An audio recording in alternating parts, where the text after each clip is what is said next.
Rules stick ಅನ್ನೋದನ್ನೋದ ಇದು rule, ಯಾಕೆ ಇದು ರೂಲ್, ಇದನ್ನ ಬ್ರೇಕ್ ಮಾಡಿದ್ರೆ ಏನಾಗುತ್ತೆ ಅಂತ ಟ್ರೈ ಮಾಡ್ತಾನೆ ಯಾವಾಗಲೂ ಅಷ್ಟೇ. ಮೇ ಬಿ ಇದು ಸಿನಿಮಾ ಮೇಕಿಂಗ್ ಇದು ರೂಲು ಆಯಿತು, ಬ್ರೇಕ್ ಮಾಡಿದ್ರೆ ಏನಾಗುತ್ತೆ, ಇದನ್ನ ಫಸ್ಟ್ ಬ್ರೇಕ್ ಮಾಡೋಕ್ಕೆ ಆಮೇಲೆ ರೂಲ್ನ ಫಾಲೋ ಮಾಡೋಣ. ಮೇ ಬಿ ಅದಕ್ಕೆ sometimes I experiment a lot.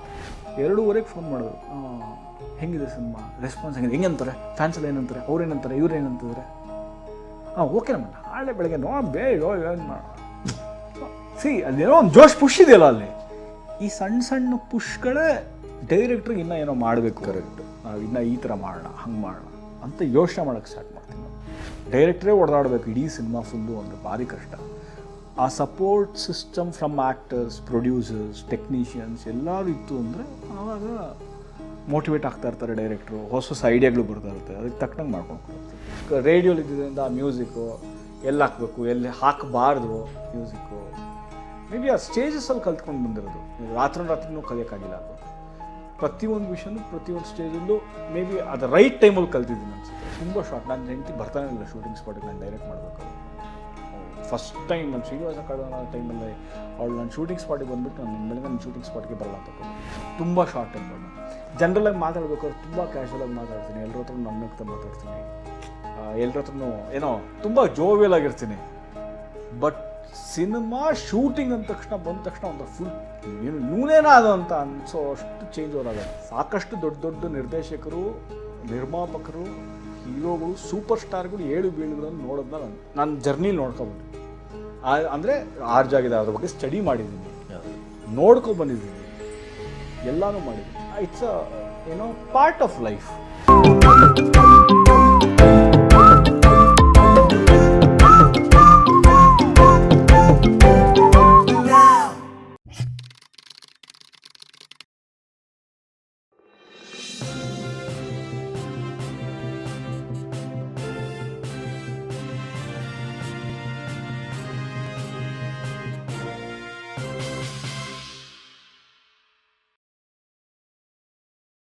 ಆಯಿತು, ನಾನು ಮ್ಯಾನೇಜರ್ ನಂಬರ್ ಕೊಡ್ತೀನಿ, ಅವ್ರಿಗೆ ಸ್ಕ್ರಿಪ್ಟ್ ಕಳಿಸ್ಬಿಟ್ಟು ನಾನು ಫ್ರೀ ಆದಾಗ ಓದ್ತೀನಿ.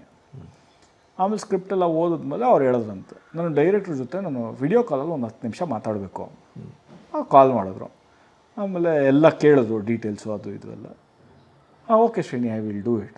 ಶಿವಣ್ಣ ಅಂತ ಗೊತ್ತಿತ್ತು ಅವರಿಗೆ. ಶಿವಣ್ಣ ಅಂತ ಹೇಳಿದೆ, ಹಿಂಗೆ ಈ ಥರ ಕತೆ, ಇದು ನಿಮ್ಮ ಪಾತ್ರ, ಹಿಂಗೆ ಲೀಡ್ ಆಗುತ್ತೆ ಪಾರ್ಟ್ 2ಗೆ ಎಲ್ಲ ಹೇಳಿದ್ದೆ. ಸೊ ಆಮೇಲೆ ಅವರೇ ಬರೋರು, ಅವರೇ ಸೋಷಿಯಲ್ ಮೀಡಿಯಲ್ಲಿ ಪೋಸ್ಟ್ ಮಾಡೋರು, ಅವ್ರು will do one reel, promotion is very important for the film and come ಒಂದು. ಸೊ ಅವರೇ ರೀಲ್ ಮಾಡೋರು, ಶಿವಣ್ಣ ಕರ್ಕೊಂಡೋಗಿ ನಡ್ಕೊಂಬರ್ತೀವಿ ಅಲ್ಲಿಂದ ಒಂದು ತೆಗೆಯೋಣ ಅಂದ್ಬಿಟ್ಟು. ನಾವು ಯಾವತ್ತೂ ಅವ್ರನ್ನ ಹೋಗಿ ಆಮೇಲೆ ನಿಜ ನಾನು ಹೇಳ್ತೀನಿ, ರಿಲೀಸ್ಗೆ ಒಂದು ವಾರ ಇರಬೇಕಾದ್ರೆ ಫೋನ್ ಮಾಡಿದ್ರು, ಹೆಂಗೆ ನಡೀತಿದೆ, ಯಾಕೆಂದರೆ ಅವರು ನಾವು ಬಾಂಬೆಲಿ ಪ್ರೆಸ್ ಮೀಟ್ ಮಾಡಿದಾಗ ಅವರು ದೇಶದಲ್ಲಿರಲಿಲ್ಲ, ವಿದೇಶದಲ್ಲಿದ್ದರು, ಅವ್ರು ಪ್ರೆಸ್ ಮೀಟಲ್ಲಿ ಭಾಗಿಯೋಕ್ಕಾಗಲಿಲ್ಲ. ಸೊ ರಿಲೀಸ್ ಅದು ಬಂದ ತಕ್ಷಣ ನನಗೆ ಫೋನ್ ಮಾಡಿದ್ರು, ಎಲ್ಲ ಚೆನ್ನಾಗಾಯ್ತಾ ಪ್ರೆಸ್ ಮೀಟು. ಆಮೇಲೆ ರಿಲೀಸ್ ಒಂದು 2-3 ದಿನ ಇರಬೇಕಾದ್ರೆ how is the preparations going on, how are you feeling, how are the vibes, good okay don't worry it will work well. ನೀವು ಒಬ್ಬರು ಸೂಪರ್ ಸ್ಟಾರು, ಆಮೇಲೆ ಅವ್ರಿಗೆ ಒಂದು ಸಿನಿಮಾ ಅಲ್ಲ ಒಂದು ಎಷ್ಟು ಸಿನಿಮಾಗಳು ಮಾಡಿಬಿಡಿದ್ದಾರೆ, 500-600 ಸಿನಿಮಾ ಮಾಡಿದ್ದಾರೆ. ಏನಿದೆ ಕೇಳೋ ಅಂಥದ್ದು. ಈಗ ನಾವು ಫೋನ್ ಮಾಡಿ ಕೇಳಬೇಕು ಆ್ಯಕ್ಚುಲಾಗಿ, ಸರ್ ಇದು ಮಾಡಿಕೊಡಿ, ಬೈಟ್ಸ್ ಕಳಿಸ್ಕೊಡಿ, ಇದು ಪೋಸ್ಟ್ ಹಾಕಿ ಅದು ಪೋಸ್ಟ್ ಹಾಕಿ ಅನ್ನೋ ನಾವು ತಲೆ ತಿನ್ಬೇಕು. ಕರೆಕ್ಟು. ಅವರು ಫೋನ್ ಮಾಡೋರು, ಹೆಂಗಿದೆ, ಓಕೆ ತಲೆ ಕೆಡ್ಸ್ಕೊಳ್ಬಿಡಿ, ಹಿಂಗಾಗುತ್ತೆ. ನಾನು ಶಿವಣ್ಣ ನಂಗೆ ಇವಾಗಲೂ ಜ್ಞಾಪಕ ಇದೆ, ಫ್ಯಾನ್ ಶೋ ಮಾಡಿದ್ವಿ ನಾವು ರಾತ್ರಿ 12 ಗಂಟೆಗೆ, 3000 ಜನ ಸಂತೋಷ್ ಥಿಯೇಟ್ರಲ್ಲಿ ಸೇರ್ಕೊಂಡಿದ್ರು. ರಾತ್ರಿ 2:15 ಶಿವಣ್ಣ ಕಾಲ್ ಮಾಡಿದ್ರು ನಮಗೆ, ಹೆಂಗಿದೆಯಮ್ಮ ರೆಸ್ಪಾನ್ಸು ಅಂತ. ಹೇಳೋದು 2:15 ಎದ್ದಿರೋ ಅವ್ರಿಗೆ ಅವಶ್ಯಕತೆ ಇಲ್ಲ, ಮತ್ತು ಆ ವಯಸ್ಸು ಅಲ್ಲ, ಈಗ ವಯಸ್ಸು ಅಲ್ಲ, ಏನು ಸಿನಿಮಾ ಬೆಳಗ್ಗೆ ನೋಡ್ಕೊಳ್ಳೋಣ ಅಂತ ಅಷ್ಟೇ. ಚೆನ್ನಾಗಿದೆ ಅದು ನೀವೇ ಫೋನ್ ಮಾಡಲಿ ಅಂತ ಕಾಯೋದು. 2:15 ಫೋನ್ ಮಾಡಿದ್ರು, ಹೆಂಗಿದೆ ಸಿನಿಮಾ, ರೆಸ್ಪಾನ್ಸ್ ಹೆಂಗಿದೆ, ಹೆಂಗಂತಾರೆ ಫ್ಯಾನ್ಸ್ ಎಲ್ಲ ಏನಂತಾರೆ, ಅವ್ರೇನಂತಾರೆ ಇವ್ರೇನಂತಿದ್ದಾರೆ, ಓಕೆ ನಮ್ಮ ನಾಳೆ ಬೆಳಗ್ಗೆ ಏನು ಮಾಡೋಣ. ಅದೇನೋ ಒಂದು ಜೋಶ್ ಪುಷ್ ಇದೆಯಲ್ಲ ಅಲ್ಲಿ, ಈ ಸಣ್ಣ ಪುಷ್ಗಳೇ ಡೈರೆಕ್ಟ್ರಿಗೆ ಇನ್ನೂ ಏನೋ ಮಾಡಬೇಕು, ಕರೆಕ್ಟ್, ನಾವು ಇನ್ನೂ ಈ ಥರ ಮಾಡೋಣ ಹಂಗೆ ಮಾಡೋಣ ಅಂತ ಯೋಚನೆ ಮಾಡೋಕ್ಕೆ ಸ್ಟಾರ್ಟ್ ಮಾಡ್ತೀನಿ ನಾನು. ಆ ಪುಷ್ ಅಲ್ಲಿಂದ ಸಿಕ್ಕಿಲ್ಲ ಅಂದರೆ ಎಲ್ಲನೂ ನಾನೇ ಹೊಡೆದಾಡಬೇಕು ಅಂದರೆ ಕಷ್ಟ, ಡೈರೆಕ್ಟ್ರೇ ಹೊಡೆದಾಡಬೇಕು ಇಡೀ ಸಿನಿಮಾ ಫುಲ್ಲು ಅಂದರೆ ಭಾರಿ ಕಷ್ಟ. ಆ support system from actors, producers, technicians ಎಲ್ಲರೂ ಇತ್ತು ಅಂದರೆ ಆವಾಗ ಮೋಟಿವೇಟ್ ಆಗ್ತಾ ಇರ್ತಾರೆ ಡೈರೆಕ್ಟ್ರು, ಹೊಸ ಹೊಸ ಐಡಿಯಾಗಳು ಬರ್ತಾ ಇರುತ್ತೆ, ಅದಕ್ಕೆ ತಕ್ಕಂಗೆ ಮಾಡ್ಕೊಂಡು ಹೋಗ್ತಾ ಇರ್ತೀವಿ. ಆ ವಿಚಾರದಲ್ಲಿ I think Shivanna like best. ಅವಾಗ ಮುಂಚೆನೇ ಹೇಳ್ತಾರೆ ಇಂಟರ್ವ್ಯೂಲಿ ಮಾಡಿದ್ರೆ ಶಿವಣ್ಣನ ಜೊತೆ ಮಾಡಬೇಕು ಅಂತ. ಐ ಥಿಂಕ್ ಅದು ಇದು ಏನೋ ಡ್ರೀಮ್ ಕಮ್ ಟ್ರೂನು ಆಯಿತು. ಪ್ಲಸ್ ಅದಾದಮೇಲೆ ಅವ್ರದ್ದು ಹೋಮ್ ಬರೋದು ಮತ್ತೆ ಇನ್ನೊಂದು ಸಿನಿಮಾ ಅಗೇನ್, ಇನ್ನೂ ಇವಾಗ 2 ಸಿನಿಮಾ ಶಿವಣ್ಣನ ಜೊತೆ ಇದೆ. I think very happy to work with him. So Ghost ನಂತರ ನನಗೆ ಇದ್ರ ಮಧ್ಯೆ ಒಂದು ಕೇಳಬೇಕು. ಈಗ ನಿಮ್ಮ ಸ್ಕ್ರಿಪ್ಟು ಅಥವಾ ನಿಮ್ಮ ಎಕ್ಸಿಕ್ಯೂಷನ್ನು, ನಿಮ್ಮ ನಿರೂಪಣೆ, ಇದು ಇಲ್ಲಿಂದ ಈಗ ನಿಮ್ಮ 6ನೇ ಸಿನಿಮಾ ಮಾಡ್ತಾಯಿದ್ದೀರಿ. ನೀವು ಆ್ಯಕ್ಟ್ ಮಾಡಿದ್ದು ಬಿಟ್ಟು ಮಾಡ್ತಾ ಇರೋದು 5 ಸಿನಿಮಾದಲ್ಲೂ ನಿಮ್ಮ ತನ ಕಾಣುತ್ತೆ, ನಿಮ್ಮ ಸಿಗ್ನೇಚರ್ ಕಾಣುತ್ತೆ. ಮತ್ತು ಅದು ಎಲ್ಲೂ ಕದ್ದದ್ದಲ್ಲ, ಅಥವಾ ಆಲ್ಮೋಸ್ಟ್ ಅದು ಇನ್ಸ್ಪೈರ್ಡು ಅಲ್ಲ, ಅದು ನಿಮ್ಮ ಒಳಗಡೆ ಹುಟ್ಟಿದ್ದು, ಅದು ನಿಮ್ಮ ಸಿನಿಮಾ. ಇದು ಹೇಗೆ? ಇದು ಗೊತ್ತಿಲ್ಲ ಸರ್. ಅಂದರೆ ಮೇ ಬಿ ಸಾಕಷ್ಟು ಚಿಕ್ಕ ವಯಸ್ಸಲ್ಲಿ ಕಾಮಿಕ್ಸ್ ಓದ್ತಾ ಇದ್ದ. ಅಂದರೆ ಸ್ಪೈಡರ್ ಮ್ಯಾನ್, ಸೂಪರ್ ಮ್ಯಾನ್ ಆ ಥರ ಕಾಮಿಕ್ಸ್ ವಿಷುವಲಿ ಜಾಸ್ತಿ ನೋಡ್ತಾ ಇದ್ದೆ ಅನಿಸುತ್ತೆ. ಮೇ ಬಿ ಮಹಾಭಾರತ ರಾಮಾಯಣ ಸಾಕು. ಅಂದರೆ ಆ ಥರದ್ದು ಕಾಮಿಕ್ಸು ಅಂದರೆ ಓದೋದಕ್ಕಿಂತ ವಿಷುವಲಿ ನೋಡೋದು ಜಾಸ್ತಿ ಗೊತ್ತಾಯ್ತದೆ. ಮೇ ಬಿ ಅಥವಾ ನೋಡೋದನ್ನು ವಿಜುವಲೈಸ್ ಮಾಡ್ತಾ ಇದ್ದೆ ಅನಿಸುತ್ತೆ. ಸೊ ಹಾಗಾಗಿ ನನಗೆ ಪುಸ್ತಕ ಓದೋ ಅಭ್ಯಾಸ ಇಲ್ಲ. ಉಪೇಂದ್ರ ಅವರೇ ಬೈದು ಕಲಿಸಿದ್ದು ನನಗೆ. ಅದಾದಮೇಲೆ ಸಾಕಷ್ಟು ಪುಸ್ತಕ ಓದೋಕೆ ಸ್ಟಾರ್ಟ್ ಮಾಡಿದೆ. ಇವಾಗ ಸಾಕಷ್ಟು ಪುಸ್ತಕಗಳನ್ನ ಓದ್ತೀನಿ. ಯಾಕೆಂದರೆ ಅವ್ರು ಯಾವಾಗಲೂ ಹೇಳೋರು, ಪುಸ್ತಕ ಓದಿ ತುಂಬ ಇಂಪಾರ್ಟೆಂಟ್ ಅದು. ಯಾಕೆಂದರೆ ನೀವು ಓದಿದ ತಕ್ಷಣ ವಿಜುವಲೈಸೇಷನ್ ಚೇಂಜ್ ಮಾಡುತ್ತದು ಅಂತ. ಚಿಕ್ಕ ವಯಸ್ಸಲ್ಲಿ ಮೇ ಬಿ ಆ ಒಂದು ಕಾಮಿಕ್ಸ್ ಏನು ಓದ್ತಾ ಇದ್ದರಿಂದ, ಸೊ ಹಾಗಾಗಿ ಮೇ ಬಿ ಆ ವಿಜುವಲೈಸೇಷನ್ ಫಸ್ಟ್ ಬರುತ್ತೆ. ಏನಾದ್ರು ಹೇಳಿದ ತಕ್ಷಣ ಫಸ್ಟ್ ವಿಜುವಲ್ ಮಾಡೋ ಒಂದು ಇದು ಬರುತ್ತೆ. ಸೊ ಆಮೇಲೆ ಅದನ್ನ ಹೆಂಗೆ ಎಕ್ಸಿಕ್ಯೂಟ್ ಮಾಡೋದು ಓಕೆ. ಬಟ್ ಏನೋ ಒಂದು ಹೇಳಿದ ತಕ್ಷಣ ಸೀನು ಅಥವಾ ನಾನು ಬರೋದ ತಕ್ಷಣ ಫಸ್ಟ್ ನಾನು ವಿಜುವಲೈಸ್ ಮಾಡೋಕ್ಕೆ ಟ್ರೈ ಮಾಡ್ತೀನಿ. ಆ್ಯಂಡ್ ಮೇ ಬಿ ಮ್ಯೂಸಿಕ್ ಇದ್ದಿದ್ದರಿಂದ, ಮ್ಯೂಸಿಕ್ ರೇಡಿಯೋಲಿ ಇದ್ದಿದ್ದರಿಂದ ಆ ಮ್ಯೂಸಿಕ್ಕು ಎಲ್ಲಿ ಹಾಕಬೇಕು, ಎಲ್ಲಿ ಹಾಕಬಾರ್ದು ಮ್ಯೂಸಿಕ್ಕು, ಮೇ ಬಿ ಆ ಸ್ಟೇಜಸಲ್ಲಿ ಕಲ್ತ್ಕೊಂಡು ಬಂದಿರೋದು. ರಾತ್ರಿನೂ ಕಲಿಯೋಕ್ಕಾಗಿಲ್ಲ. ಅದು ಪ್ರತಿಯೊಂದು ವಿಷಯನೂ ಪ್ರತಿಯೊಂದು ಸ್ಟೇಜಲ್ಲೂ ಮೇ ಬಿ ಅದು ರೈಟ್ ಟೈಮಲ್ಲಿ ಕಲ್ತಿದ್ದೀನಿ ಅನ್ಸುತ್ತೆ. ಅದನ್ನ ಕತೆ ಮತ್ತು ಇದನ್ನೆಲ್ಲ ಹೇಗೆ ಮಾಡ್ತೀರಿ? ಅದೇ ಸರ್, ಅದೆಲ್ಲೂ ನನಗೆ ಫಾರ್ಮಲ್ ಟೀಚಿಂಗ್ ಅನ್ನೋದೆಲ್ಲೂ ಇರಲಿಲ್ಲ. ಈಗ ಮುಂಚೆ ಅಂದರೆ ಅಸಿಸ್ಟೆಂಟ್ ಡೈರೆಕ್ಟರ್ ಆಗಬೇಕು, ಡೈರೆಕ್ಟರ್ ಆ್ಯಂಡರ್ ಒಂದು 5-6 ವರ್ಷ ಕೆಲಸ ಮಾಡೋಕೆ, ಆಮೇಲೆ ಒಂದು ಅಸಿಸ್ಟೆಂಟ್ ಡೈರೆಕ್ಟರ್ ಆಗೋದು. ನನಗೆ ಫಾರ್ಮಲ್ ಟ್ರೈನಿಂಗ್ ಅನ್ನೋದು ಎಲ್ಲೂ ಮಾಡಿಲ್ಲ. ಎಲ್ಲ ಯೂಟ್ಯೂಬು, ಗೂಗಲ್ಲು ನೋಡ್ಕೊಂಡು ಕಲ್ತ್ಕೊಂಡಿದ್ದು. ಯಾವತ್ತೂ ನಾನು ಓಕೆ ರೂಲ್ಸ್ ಸ್ಟಿಕ್ ಅನ್ನೋದು ನಾನು, ಇದು ರೂಲ್, ಯಾಕೆ ಇದು ರೂಲ್, ಇದನ್ನ ಬ್ರೇಕ್ ಮಾಡಿದ್ರೆ ಏನಾಗುತ್ತೆ ಅಂತ ಟ್ರೈ ಮಾಡ್ತಾನೆ ಯಾವಾಗಲೂ ಅಷ್ಟೇ ನಾನು. ಮೇ ಬಿ ಇದು ಸಿನಿಮಾ ಮೇಕಿಂಗಿಗೆ ಇದು ರೂಲು ಆಯಿತು, ಬ್ರೇಕ್ ಮಾಡಿದ್ರೆ ಏನಾಗುತ್ತೆ, ಇದನ್ನ ಫಸ್ಟ್ ಬ್ರೇಕ್ ಮಾಡೋಕ್ಕೆ ಆಮೇಲೆ ರೂಲ್ನ ಫಾಲೋ ಮಾಡೋಣ. ಮೇ ಬಿ ಅದಕ್ಕೆ maybe sometimes I experiment a lot with in terms of screenplay, editing, or ಕತೆ ಹೇಳೋ ರೀತಿ, ವಿಜುವಲೈಸೇಷನ್ ಮಾಡೋ ರೀತಿ, ಆ ಕ್ವರ್ಕಿನೆಸ್ಸು ಮೇ ಬಿ ಅದರಲ್ಲಿ ಬರುತ್ತೆ ಅನಿಸುತ್ತೆ. ನೀವು ಹೇಳಿದ್ರೆ ಯಾಕೆ ಪ್ರಶ್ನೆ ಮಾಡ್ತೀನಿ, ಎಲ್ಲದಕ್ಕೂ ಪ್ರಶ್ನೆ ಮಾಡ್ಕೊಳೋದು. ನಾನು ಬರೆದು ಇದು ಯಾಕೆ ಹಿಂಗಾಗಬಾರ್ದು, ಇದು ಯಾಕೆ ಹಿಂಗೆ ಆಗಬೇಕು, ಸಾಕಷ್ಟು ವಿಷಯಗಳಿಗೆ ಪ್ರಶ್ನೆ ಮಾಡೋಕ್ಕೆ ಸ್ಟಾರ್ಟ್ ಮಾಡ್ತೀನಿ ಅನಿಸುತ್ತೆ. ಮೇ ಬಿ ಅದಕ್ಕೋಸ್ಕರ ಆ ಕ್ವರ್ಕಿನೆಸ್ಸು ಅದು ಎಲ್ಲದರಲ್ಲೂ ಕಾಣಿಸುತ್ತೆ. ಏನು ನಾನು ಶಾರ್ಟ್ ಇಡಬೇಕಾದ್ರೆ ಹಂಗೆ ಕಾಣಿಸುತ್ತೆ, ಶಾರ್ಟ್ ಬರಿಬೇಕಾದ್ರೆ ಹಂಗೆ ಕಾಣಿಸುತ್ತೆ, ಸ್ಕ್ರೀನ್ ಪ್ಲೇ ಬರಿಬೇಕಾದ್ರೆ ಹಿಂಗೆ ಕಾಣಿಸುತ್ತೆ, ಏನೋ ಹಿಂಗೂ ಆಗ್ಬೋದಾ ಅನ್ನೋದೊಂದು. ಇವಾಗ ಗೋಸಲ್ಲಿ ಇಲಿ ಬರುತ್ತೆ ಸಡನ್ನಾಗಿ, ಹೌದು, ಅದು ಸಖತ್ ಸರ್ಪ್ರೈಸಿಂಗ್ ಆಗಿತ್ತು ಎಲ್ರಿಗೂ. ಅದನ್ನ ಬರಿಬೇಕಾದ್ರೆ ಎಲ್ಲರೂ ಕೇಳಿದ್ರು ಹೆಂಗೆ ಅಂತ, ಎಕ್ಸಿಕ್ಯೂಟ್ ಮಾಡೋಣ ಅಂತ. ಟ್ರೈಯೇ ಮಾಡಿಲ್ಲ ಅಂದರೆ ಹೆಂಗೆ ಗೊತ್ತಾಗುತ್ತೆ, ಟ್ರೈ ಮಾಡೋಣ. ಇಲ್ಲ 1000 ರೀತಿ ಇದೆ ಅದು ಬರ್ಸೋದಕ್ಕೆ. ಇಲಿ ಇಲ್ಲ ಅಂದರೆ 100 ಬರೆಸ್ಬೋದು, ಬಟ್ ಇಲಿಯೂ ಹೊಸದು ವಿಷಯ. ಓಲ್ಡ್ ಮಾಂಗ್ ನಾವು ಸ್ಕ್ರಿಪ್ಟ್ ಬರೀತಾ ಇದ್ವಿ, ಆ್ಯಕ್ಚುಲಿ ಎಲ್ಲ ಡಿಸ್ಕಷನಲ್ಲಿದ್ವಿ. ಅದರಲ್ಲಿ ಒಂದು ಸೀನ್ ಇದೆ, ಏನು ಅಂದರೆ ಎಲ್ಲರೂ ಜೈಲಲ್ಲಿ ಹಾಕ್ಬಿಟ್ಟಿರ್ತಾರೆ. ಯಾರನ್ನ ಬಿಡಿಸ್ಕೊಳ್ಳೋದು, ಹೆಂಗೆ ಆಚೆ ಬರ್ತಾರೆ. ಅವ್ನ ಗರ್ಲ್ ಫ್ರೆಂಡು ಏನೋ ಎಂಗೇಜ್ಮೆಂಟ್ ಅನೌನ್ಸ್ ಆಗುತ್ತೆ, ವಿಲನ್ ಬಂದ್ಬಿಟ್ಟು ವಾರ್ ನೋಡ್ಬಿಟ್ಟು ಹೋಗಿರ್ತಾನೆ, ಬಂದು ನಿಲ್ಲಿಸು ನೋಡೋಣ ನಿಂಗೆ ತಾಕತ್ತಿದ್ರೆ ಅಂತ. ಹೆಂಗೆ ಆಚೆ ಬರ್ತಾರೆ, ಇವನೊಬ್ಬ ಕಾಮನ್ ಮ್ಯಾನು. ಸಡನ್ನಾಗಿ ಸೆಂಟ್ರಲ್ ಹೋಮ್ ಮಿನಿಸ್ಟ್ರು ಬರ್ತಾರೆ, ರಿಲೀಸ್ ಮಾಡಿ ಹಂಗೆ ಹೆಂಗೆ ಅಂದ ತಕ್ಷಣ ಇವನ ಜೊತೆ ಒಂದಷ್ಟು ಜನ ಮುದುಕರು ಇರ್ತಾರೆ. ಏನು ಅಂದರೆ ಅವ್ನು ಹೇಳ್ತಾನೆ ನನ್ನ ಹಳೆ ಡಬೋಳು ಅಂತ. ಅದಕ್ಕೆ ಕ್ವರ್ಕಿನೆಸ್ ಅದು. ಅಂದರೆ ಆ ಮೂಮೆಂಟ್ ಸೂಪರ್ ಅಲ್ಲ ಅಂತ ಅನ್ಸುತ್ತೆ. ಕರೆಕ್ಟ್. ಆ ಕ್ವರ್ಕ್ ಇರಬೇಕು ಸಿನಿಮಾದಲ್ಲಿ. ಸೀರಿಯಸ್ಸು ಹ್ಯೂಮರು ಎರಡೂ ಒಬ್ಬ ವ್ಯಕ್ತಿಯಿಂದ ಹೇಗೆ ಸಾಧ್ಯ ಆಗುತ್ತೆ? ಏಕ ಪ್ರಕಾರದಲ್ಲಿ ಅದು? ಮೇ ಬಿ ಅದು ಕ್ಯಾರೆಕ್ಟರ್ ಇರ್ಬೋದು, ನನ್ನ ನಿಜವಾದ ಕ್ಯಾರೆಕ್ಟರ್ ಇರ್ಬೋದು. ನಾನು ತುಂಬ ಮುಂಚೆ ಸಿಕ್ಕಾಬಿಟ್ಟೆ ಶಾರ್ಟ್ ಟೆಂಪರ್ಡ್, ಸೊ ಆ ಸೀರಿಯಸ್ನೆಸ್ ಸಿಕ್ಕಾಬಿಟ್ಟೆ ಇದೆ. ಇವಾಗ ಅದನ್ನ ಕಂಟ್ರೋಲ್ ಮಾಡಿ, ಎಸ್ಪೆಷಲಿ ಡೈರೆಕ್ಟ್ ಮಾಡಬೇಕಾದ್ರೆ ತುಂಬ ಶಾರ್ಟ್. ನನ್ನ ಹೆಂಡತಿ ಬರ್ತಾನೆ ಇಲ್ಲ ಶೂಟಿಂಗ್ ಸ್ಪಾಟಿಗೆ ನಾನು ಡೈರೆಕ್ಟ್ ಮಾಡಬೇಕಾದ್ರೆ. ಫಸ್ಟ್ ಟೈಮ್ ನಾನು ಶ್ರೀನಿವಾಸ ಕಳೆದ ಟೈಮಲ್ಲಿ ಅವಳು ನಾನು ಶೂಟಿಂಗ್ ಸ್ಪಾಟಿಗೆ ಬಂದುಬಿಟ್ಟು ನಾನು ಇನ್ಮೇಲೆ ನನ್ನ ಶೂಟಿಂಗ್ ಸ್ಪಾಟಿಗೆ ಬರಲ್ಲ ಅಂತ ಹೋಗ್ಬಿಟ್ಲು. ಅಯ್ಯೋ, ತುಂಬ ಶಾರ್ಟ್ ಟೆಂಪರ್ಡ್ ನಾನು. ಜನರಲಾಗಿ ಮಾತಾಡ್ಬೇಕಾದ್ರೆ ತುಂಬ ಕ್ಯಾಶುವಲಾಗಿ ಮಾತಾಡ್ತೀನಿ, ಎಲ್ಲರ ಹತ್ರ ನನ್ನಗ್ತಾ ಮಾತಾಡ್ತೀನಿ, ಎಲ್ಲರ ಹತ್ರನೂ ಏನೋ ತುಂಬ ಜೋವಿಯಲ್ ಆಗಿರ್ತೀನಿ.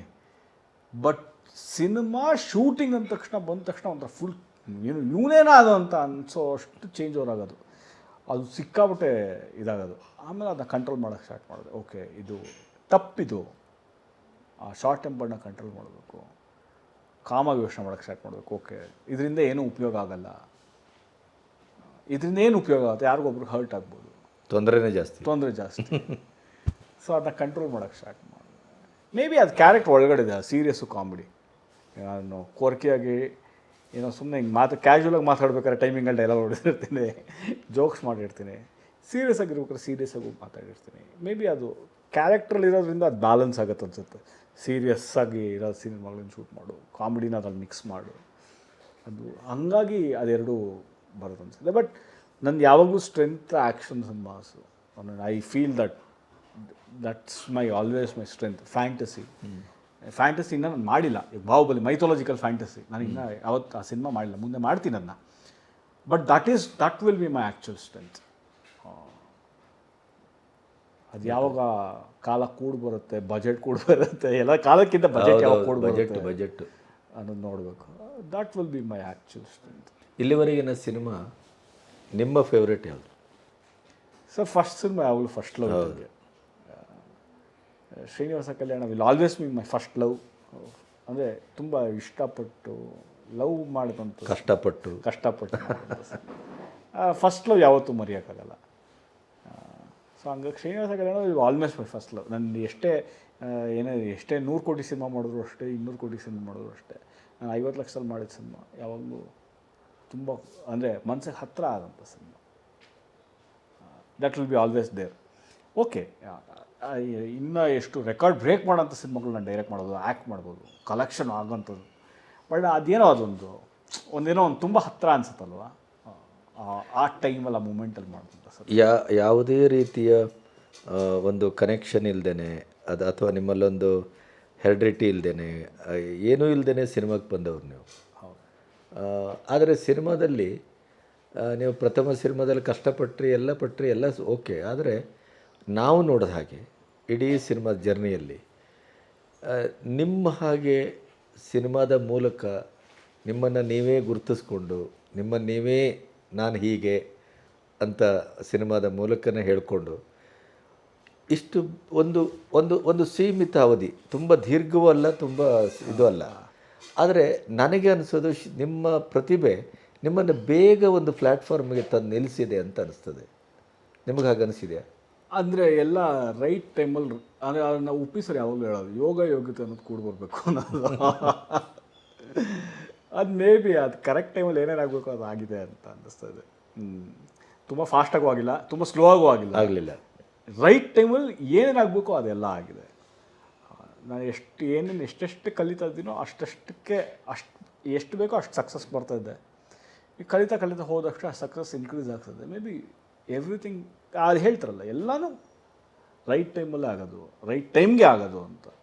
ಮೇ ಬಿ ಆ ರೈಟ್ ಟೈಮಲ್ಲೇ ಆಗ್ತಾಯಿದೆ ಅನಿಸ್ತದೆ. ಈ ಅದೃಷ್ಟ ಅಂತಾರಲ್ಲ ಸಿನಿಮಾದವರು, ನಿಮಗೇನು ನಿಮ್ಮ ಪಾಲಿಗೆ?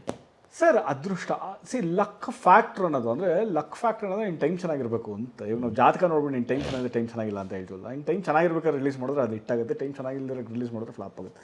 ಸೊ ಟೈಮ್ ಚೆನ್ನಾಗಿರೋ ಅಫ್ಕೋರ್ಸ್ ಇರಲೇಬೇಕು, ಅದೊಂದು ಸ್ವಲ್ಪ ಇರಬೇಕು. ಬಟ್ ಕಂಟೆಂಟು ಇರಲೇಬೇಕು. ಕಂಟೆಂಟ್ ಚೆನ್ನಾಗಿಲ್ಲದೆ ಬರೀ ಲಕ್ ಚೆನ್ನಾಗಿದೆ ಅಂದ್ಬಿಟ್ಟು ಇಟ್ಟಾಗಕ್ಕೆ ಯಾವತ್ತೂ ಆಗೋದೇ ಇಲ್ಲ. Content is must and should. ನಾವು ಎಲ್ಲ ದೊಡ್ಡ ಪ್ರೊಡಕ್ಷನ್ ಹೌಸ್ಗಳು ಇದೆ ಕರ್ನಾಟಕ ಚಿತ್ರರಂಗದ ಇತಿಹಾಸದಲ್ಲಿ. ಸಾಕಷ್ಟು ದೊಡ್ಡ ನಿರ್ದೇಶಕರು, ನಿರ್ಮಾಪಕರು, ಹೀರೋಗಳು, ಸೂಪರ್ ಸ್ಟಾರ್ಗಳು ಏಳು ಬೀಳುಗಳನ್ನು ನೋಡೋದನ್ನ ನನ್ನ ಜರ್ನಿಲಿ ನೋಡ್ಕೊಬಂದು, ಅಂದರೆ ಆರ್ಜಾಗಿದೆ, ಅದ್ರ ಬಗ್ಗೆ ಸ್ಟಡಿ ಮಾಡಿದ್ದೀನಿ, ನೋಡ್ಕೊಬಂದಿದ್ದೀನಿ, ಎಲ್ಲನೂ ಮಾಡಿದ್ದೀನಿ. ಇಟ್ಸ್ ಏನೋ ಪಾರ್ಟ್ ಆಫ್ ಲೈಫ್. ಸೊ ಆ ಲಕ್ ಫ್ಯಾಕ್ಟ್ರ್ ಅಫ್ಕೋರ್ಸ್ ಒಂದು 20-30% ಲಕ್ ಫ್ಯಾಕ್ಟ್ರ್ ಬೇಕು. ಇವಾಗ ಏನು ಅಂದರೆ ನಾನು ಸಿನಿಮಾ ರಿಲೀಸ್ ಮಾಡ್ತೀನಿ, ಮಳೆ ಬಂದುಬಿಟ್ರೆ ಏನು ಮಾಡೋಕ್ಕಾಗ್ತದೆ, ಅದು ಲಕ್ ಫ್ಯಾಕ್ಟ್ರ್. ಇವಾಗ ಸಿನಿಮಾ ಚೆನ್ನಾಗಿಲ್ಲ ಅಲ್ಟಿಮೇಟ್ಲಿ ಜನನೇ ಹೇಳಬೇಕು. ಇವಾಗ ಸಿನಿಮಾ ರಿಲೀಸ್ ಮಾಡೋ ಟೈಮಲ್ಲಿ ಕೋವಿಡ್ ಲಾಕ್ಡೌನ್ ಆಗೋಯ್ತು, ಅದು luck factor. That is external luck ಅಂತೀವಲ್ವ, ಎಕ್ಸ್ಟರ್ನಲ್ ಫ್ಯಾಕ್ಟರ್ಸ್. ಅದು ನಿಮ್ಮ ಕೈಯಲ್ಲಿ ಕಂಟ್ರೋಲ್ ಮಾಡೋಕೆ ಆಗದಿರೋಂಥ ಫ್ಯಾಕ್ಟರ್ಸ್. ನಿಮ್ಮ ಕೈಯಲ್ಲಿ ಕಂಟ್ರೋಲ್ ಮಾಡೋಕ್ಕಾಗೋವಂಥ ಫ್ಯಾಕ್ಟರ್ಸ್ ಏನು ಅಂದರೆ ಸಿನಿಮಾ ಶೂಟಿಂಗ್ ಮಾಡೋದು ಒಂದೇ. ಹೌದು, ಅದು ಕರೆಕ್ಟಾಗಿ ಮಾಡ್ತೀವ, ಅದಕ್ಕೆ ಮೋಸ ಮಾಡಲ್ವಾ, ಅದು ನೀಟಾಗಿ ಮಾಡ್ತೀವ, ಎಕ್ಸಿಕ್ಯೂಟ್ ಮಾಡ್ತೀವ.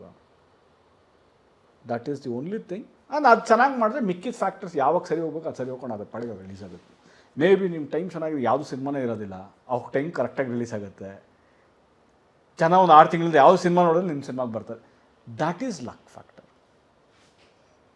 ನಿಮ್ಗೆ ತುಂಬ ಇವಾಗ ನಾನು ಈ ಗ್ಯಾಪ್ ಇದೆ ನನಗೆ, ಯಾಕಂದರೆ ನಾವು ಒಂದು ಸಿನಿಮಾ ಮಾಡಬೇಕಾದ್ರೆ ಎಲ್ಲ ಸಿನಿಮಾನೂ ಒಟ್ಟಿಗೆ ರಿಲೀಸ್ ಮಾಡಬೇಕಾದ್ರೆ ಮೇ ಬಿ ಆ ಥರ ಕೆಲವೊಂದು ಆ ಥರ ಲಕ್ ಫ್ಯಾಕ್ಟರ್ಸ್ ಮ್ಯಾಟ್ರ್ ಆಗುತ್ತೆ. ಯಾಕಂದರೆ ನನಗೆ ಹೇಳೋರು ಉಪ್ಪಿಸೋರು ಅವ್ರು ಏ ಸಿನಿಮಾ ರಿಲೀಸ್ ಮಾಡಬೇಕಾದ್ರೆ ಡಿಸ್ಟ್ರಿಬ್ಯೂಟ್ರ್ ತೊಗೊಂಡ್ಬಿಟ್ರೆ 6 ತಿಂಗಳು ರಿಲೀಸೇ ಮಾಡಿರಲಿಲ್ವಂತ. ಯಶ್ರಾಜ್ ಅಂತ ಡಿಸ್ಟ್ರಿಬ್ಯೂಟ್ರು ರಿಲೀಸೇ ಮಾಡಿದ್ರು. ಕರೆಕ್ಟಾಗಿ ಟೈಮ್ ನೋಡ್ಕೊಂಡು ರಿಲೀಸ್ ಮಾಡ್ತೀನಿ, ಯೋಚನೆ ಮಾಡ್ಬಿಡಿ ಅಂದ್ಬಿಟ್ಟು ಯಾವುದೂ ಸಿನಿಮಾಗಳು ಇಲ್ಲದಲೇ ಇರೋ ಟೈಮಲ್ಲಿ ರಿಲೀಸ್ ಮಾಡಿರುತ್ತೆ. ಸೊ ಅದು ಸ್ಟ್ರಾಟರ್ಜಿ. ಆ್ಯಸ್ ಎ ಡಿಸ್ಟ್ರಿಬ್ಯೂಟ್ರು ಅವರು ಅಷ್ಟು ವರ್ಷದ ಎಕ್ಸ್ಪೀರಿಯನ್ಸ್ನ ಆ ಸಿನಿಮಾದಲ್ಲಿ ಅವ್ರು ನೋಡಿದ ಮೇಲೆ ಓಕೆ ಈ ಟೈಮಲ್ಲಿ ರಿಲೀಸ್ ಮಾಡಿದ್ರೆ ಹಿಟ್ಟಾಗುತ್ತೆ. ಮೇ ಬಿ ನಮ್ಗೆ ಅದು ಯಾವುದು ಹೇಳ್ಕೊಡೋರು ಇರಲಿಲ್ಲ, ಇದು ನಾವಾಗ ಕಲಿತಾ ಇದೀವಿ. ಇವಾಗ ಕಲಿತಾದ್ಮೇಲೆ ನಾವು ಓಕೆ ಯಾವುದು ದೊಡ್ಡ ಸಿನಿಮಾಗಳಿರ್ಬಾರ್ದು, ಇಂಥ ಟೈಮಲ್ಲಿ ರಿಲೀಸ್ ಮಾಡಬೇಕು. ಆವಾಗ ಸಿನಿಮಾಗೆ ಸ್ಪೇಸ್ ಇರುತ್ತೆ, ಆಡಿಯನ್ಸಿಗೆ ಸ್ಪೇಸ್ ಇರುತ್ತೆ, ಕೈಯಲ್ಲಿ ಕಾಸಿರುತ್ತೆ. ಸೊ ಅಷ್ಟು ಫ್ಯಾಕ್ಟರ್ಸ್ ಡಿಪೆಂಡ್ ಆಗುತ್ತೆ ಒಂದು ಸಿನಿಮಾ ರಿಲೀಸ್ ಮಾಡೋದಕ್ಕೆ. ಇಲ್ಲದ್ರೆ ಹುಲಿ ಆದರೂ ಇರಲಿ, ಹುಲಿಯಾರು ಇದು ನಮ್ಮದು ಶ್ರೀನಿವಾಸ ಜೈ ಅಂತ. ಹೌದು, 100%.